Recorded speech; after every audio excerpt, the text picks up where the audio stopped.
অকণিহঁতৰ বাবে আজি বাইবেল পাঠ। যেতিয়া ঈশ্বৰে সকলো নিৰ্মাণ কৰিলে, আমাক কোনে নিৰ্মাণ কৰিলে? মানৱ জাতিৰ কিদৰে আৰম্ভ হৈছিল? এই বিষয়ে ঈশ্বৰৰ বাক্য বাইবেলে কয়। বহুত বছৰ আগতে ঈশ্বৰে প্ৰথম মানুহ নিৰ্মাণ কৰিছিল। যেতিয়া ঈশ্বৰে আদমত প্ৰাণবায়ু সুমুৱাই দিছিল, তেওঁ জীৱিত হৈ উঠিছিল। এইখন অতি উত্তম বাৰী। এডেনত তেওঁ নিজকে আৱিষ্কাৰ কৰিছিল। আদমক নিৰ্মাণ কৰাৰ আগতে ঈশ্বৰে অতি সুন্দৰ এখন বাৰী সৃষ্টি কৰি তাক উত্তম বস্তুৰে পৰিপূৰ্ণ কৰিছিল।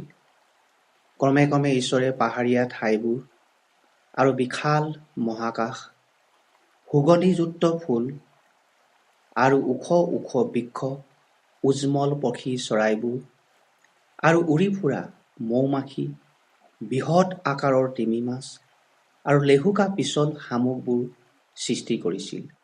আন কথাত ঈশ্বৰে সকলো বস্তুকেই সৃষ্টি কৰিছিল, সকলোকেই। অতি আদিম অৱস্থাত ঈশ্বৰে সৃষ্টি কৰাৰ আগতে ঈশ্বৰৰ বাদে আন একো নাছিল। মানুহ, ঠাই, বস্তু একো নাছিল। পোহৰ আৰু আন্ধাৰ নাছিল। তল আৰু ওপৰ নাছিল। যোৱাকালি আৰু অহাকালি নাছিল। একমাত্ৰ ঈশ্বৰ আছিল, যিজনাৰ আদি অৱস্থা নাছিল। তাৰ পিছত ঈশ্বৰে কাম আৰম্ভ কৰিলে। আদিতে ঈশ্বৰে আকাশমণ্ডল আৰু পৃথিৱী সৃষ্টি কৰিলে। পৃথিৱীৰ কোনো আকৃতি নাছিল আৰু শূন্য আছিল, আৰু অগাধ গভীৰতাৰ ওপৰত অন্ধকাৰ আছিল। তাতে ঈশ্বৰে ক'লে, পোহৰ হওক। তাতে পোহৰ হ'ল। ঈশ্বৰে পোহৰক দিন আৰু অন্ধকাৰক ৰাতি বুলি ক'লে। গধূলি আৰু ৰাতিপুৱা হোৱাত প্ৰথম দিন হৈছিল।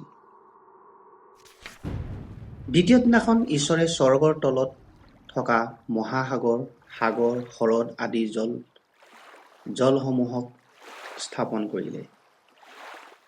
তৃতীয় দিনাখন ঈশ্বৰে ক'লে, শুকান ভূমি উৎপন্ন হওক, আৰু সেইদৰেই হ'ল। ঘাঁহ বন, ফুল, জোপোহা আৰু বৃক্ষক উৎপন্ন হ'বলৈ ঈশ্বৰে আজ্ঞা দিলে, আৰু সেইদৰেই উৎপন্ন হ'ল। আৰু গধূলি আৰু পুৱা হোৱাত তৃতীয় দিন হৈছিল।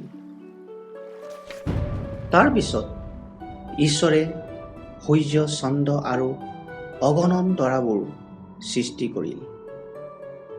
গধূলি আৰু ৰাতিপুৱা হোৱাত চতুৰ্থ দিন হৈছিল।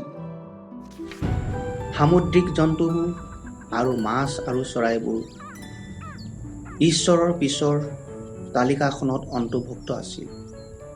পঞ্চম দিনাখন ঈশ্বৰে অতি বৃহৎ আকাৰৰ আৰু অতি ক্ষুদ্ৰ আকাৰৰ মাছবোৰ, দীঘল ঠেঙৰ অষ্ট্ৰিচ পক্ষী আৰু আনন্দেৰে গীত গান কৰা চৰাইবোৰ সৃষ্টি কৰিলে। পৃথিৱী, ভূমি, সাগৰ আৰু আকাশখনক আনন্দেৰে উপভোগ কৰিব পৰাকৈ ঈশ্বৰে জলসমূহক পৰিপূৰ্ণ কৰিব পৰাকৈ বিভিন্ন ধৰণৰ মাছ আৰু চৰাইবোৰ সৃষ্টি কৰিলে। গধূলি আৰু পুৱা হোৱাত পঞ্চম দিন হৈছিল। তাৰ পিছত ঈশ্বৰে পুনৰ কথা ক'লে। তেওঁ কৈছিল, সকলো জীৱ-জন্তু উৎপন্ন হওক। সকলো ধৰণৰ জন্তু, কীট-পতংগ আৰু সৰীসৃপ উৎপন্ন হৈছিল। পৃথিৱী কঁপাই তোলা বৃহৎ আকাৰৰ হাতী আৰু অতি ব্যস্ত উভচৰ প্ৰাণীবোৰ, ধেমালিৰে পূৰ্ণ বান্দৰবোৰ আৰু এলেহুৱা ঘঁৰিয়ালবোৰ, চুঁচৰি ফুৰা কেঁচু আৰু তেনেধৰণৰ আন প্ৰাণীবোৰ, দীঘল ডিঙিৰ জিৰাফ আৰু গৰজি ফুৰা বৃহৎ আকাৰৰ মেকুৰীবোৰ। সেইদিনাখনেই ঈশ্বৰে সকলো ধৰণৰ প্ৰাণীবোৰ সৃষ্টি কৰিছিল। গধূলি আৰু পুৱা হোৱাত ষষ্ঠ দিন হৈছিল। ষষ্ঠ দিনাখন ঈশ্বৰে আৰু কিবা এটা কৰিলে, কিবা এটা অতি বিশেষ কাম। মানুহৰ কাৰণে সকলো বস্তু যুগুত হৈ আছিল। পথাৰত খাদ্য বস্তু আছিল আৰু তেওঁ সেৱা কৰিবলৈ জীৱ-জন্তুবোৰ আছিল। আৰু ঈশ্বৰে ক'লে, আমি নিজৰ প্ৰতিমূৰ্তিৰ দৰে আমাৰ সাদৃশ্যৰে মানুহ নিৰ্মাণ কৰোঁ হওক। সকলো জন্তুৰ ওপৰত তেওঁ অধিকাৰ চলাওক। তাতে ঈশ্বৰে নিজৰ প্ৰতিমূৰ্তিৰে মানুহ সৃষ্টি কৰি ঈশ্বৰৰ প্ৰতিমূৰ্তিৰে তাক সৃষ্টি কৰিলে।